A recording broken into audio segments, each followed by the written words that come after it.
धाराओं के माध्यम से भाग्य और पुरुषार्थ को बड़े ही उत्तम प्रकार से परिभाषित करने का कार्य किया है। जीवन में हम जब कभी भी किसी क्षेत्र में या किसी भी कार्य में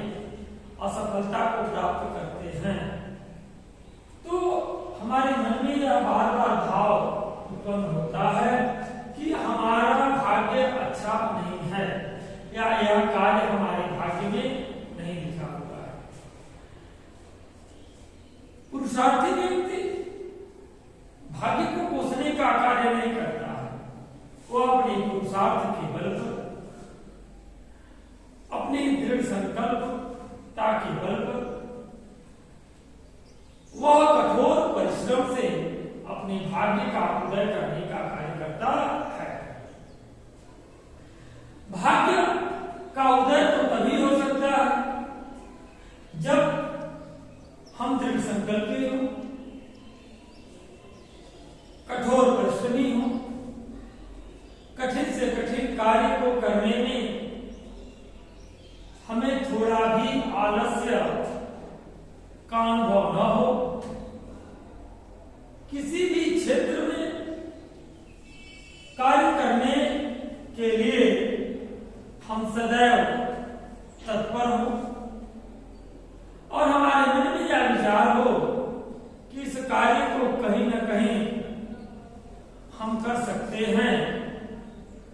और उस क्षेत्र में जो कार्य हमें करना है उस कार्य के विषय में सर्वप्रथम तो गहन अध्ययन करें। सर्वप्रथम उस कार्य क्षेत्र की विशेष जानकारी हम प्राप्त करें और उस विशेष प्रकार की जानकारी के उपरांत हम उस कार्य को संपादित करने का कार्य करना आरंभ करें। इस प्रकार जब उस कार्य को करना आरंभ हम कर देंगे तो धीरे धीरे धीरे धीरे उस कार्य क्षेत्र में सफलता की प्राप्ति में कहीं न कहीं निश्चित रूप से हो। वही सफलता की जो प्राप्ति है वही हमारे भाग्य का उदय है। यदि किसी कार्य को करने में हमारे अंदर आलस्य है, हम किसी कार्य को देख करके यदि पहले ही भयभीत हो गए, आलस्यता को स्वीकार कर लिया, भय से ग्रसित हो गए, तो ऐसे में कभी भी हमारे भाग्य का उदय नहीं हो सकता है। भाग्य का उदय तो सच्चे अर्थों में पुरुषार्थ के बल पर ही प्राप्त किया जा सकता है। पुरुषार्थ क्या है? कठिन परिश्रम करना, त्याग की भावना होना, साहस की भावना होना, प्रत्येक के प्रति समानता का भाव होना और उत्तम ज्ञान के माध्यम से प्रत्येक कार्य को उत्तम रूपों से संपादित करना, यही पुरुषार्थ है। सच्चे अर्थों में जब पुरुष किसी कार्य को करने के लिए दृढ़ संकल्पी होता है, दृढ़ निश्चय कर लेता है और अपने कठोर परिश्रम के माध्यम से उस कार्य में सफलता को प्राप्त करता है, वही उसका पुरुषार्थ होता है। अक्सर ऐसा भी होता है कि जब हमारे भाग्य का उदय होता है, अर्थात हम विकास को प्राप्त करने लगते हैं, धीरे धीरे प्रत्येक क्षेत्र में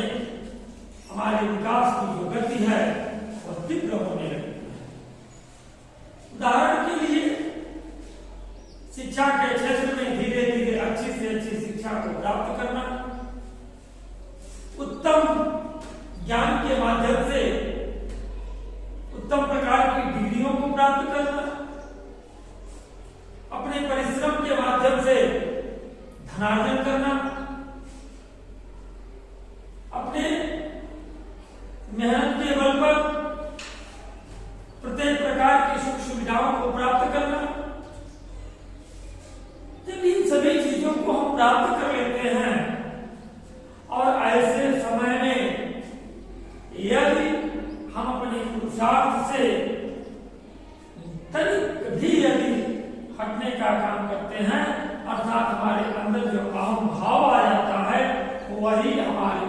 का भी कारण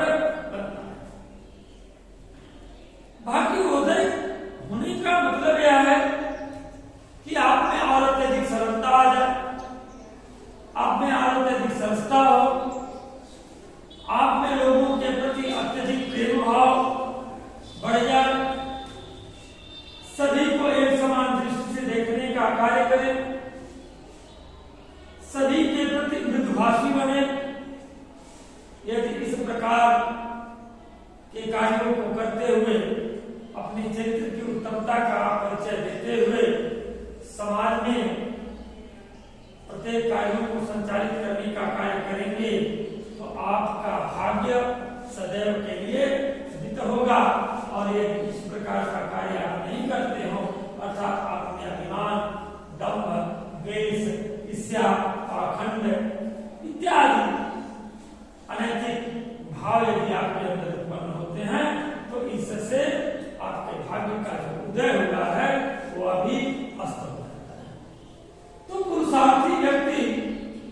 सदैव अपने भाग्य को प्रकाशित करने में लगा रहता है और अपने कठोर परिश्रम के माध्यम से, अपने कठिन परिश्रम के माध्यम से अपने भाग्य को विद्यमान करने का कार्य करता है। एक शब्द है सूर्योदय, जबकि हम सभी यह जानते हैं कि न ही सूर्य कभी उदित होता है और न ही सूर्य कभी अस्त होता है। सूर्य तो यथास्थिति अपने स्थान पर बना रहता है, पृथ्वी उसके चारों तरफ घूमती है, पृथ्वी के अग्रभाग पर दिन होता है और उसके पक्ष भाग पर रात्रि होती है। फिर भी सूर्योदय शब्द हमें अत्यंत सुंदर लगता है, अत्यंत कल्याणकारी लगता है, अत्यंत शुभ प्रतीत होता है और किसी कार्य को करने के लिए हमें प्रेरित करने का कार्य भी सूर्योदय शब्द करने का कार्य करता है। पशुओं में मनुष्यों की अपेक्षा अपार शक्ति होती है, मनुष्यों की अपेक्षा वह अत्यधिक तीव्रगामी भी होते हैं, परंतु मनुष्य की तरह से वह पुरुषार्थी नहीं बन सकते, क्योंकि पुरुषार्थ को प्राप्त करने के लिए उत्तम प्रकार के ज्ञान का होना भी आवश्यक है, उत्तम प्रकार की विचारधाराओं का होना भी आवश्यक है, त्याग की भावना का होना भी आवश्यक है और स्वयं के साथ साथ समाज के लिए,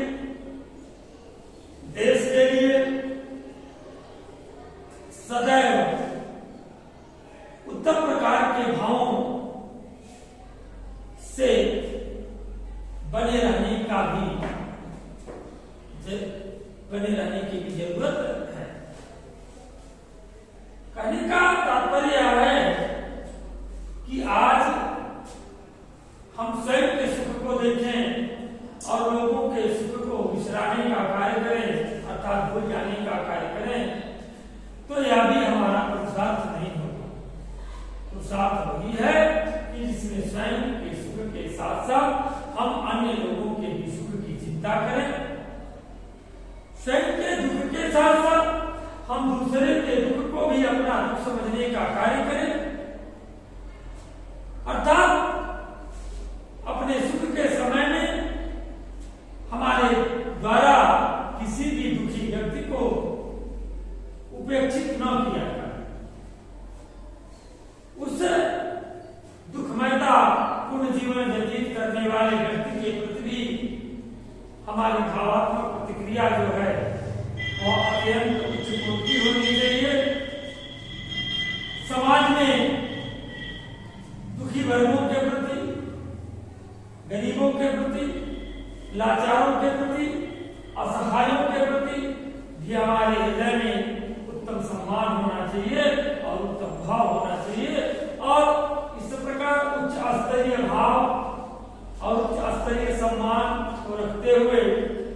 हमें अपने सामर्थ्यता के अनुसार उनकी मदद करनी चाहिए। जब हम अपने सामर्थ्यता का परिचय दूसरों की सेवा के लिए करते हैं, कहीं न कहीं यह हमारे पुरुषार्थ का परिचय होता है। अब आगे हम आपको